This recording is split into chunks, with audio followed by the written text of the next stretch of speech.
Effective ways to apply and promote sustainable tourism.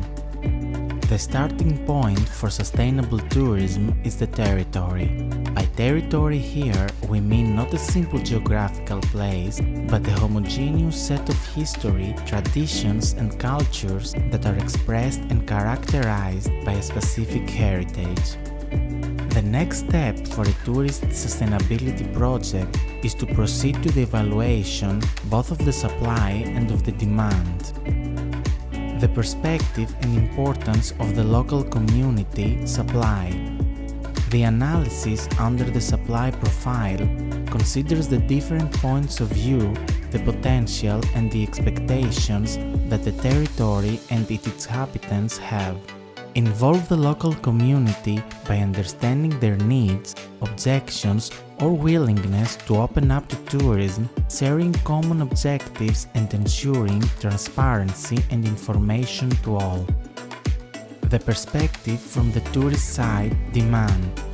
The elements to consider for each segment in order to attract the right tourists are the seasonality, the average level of expenditure that one is willing to support, the geographical distance, infrastructures and transport, the accessibility to the area and the services offered or intended to offer, the compatibility of the segments, the use of the territory, the growth potential and stability of the segments considered, and the load capacity. The carrying capacity is the determining factor in linking sustainability to tourism. It is necessary to consider the impact, environmental, economic and social, associated with the presence of tourists in a given place and then introduce the concept of carrying capacity.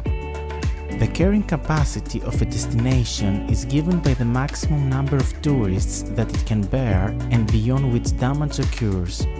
At the tourism level, the carrying capacity can be of various types, such as environmental, economic, social and psychological. Measures to avoid exceeding the load capacity. Define the load capacity level of the destination.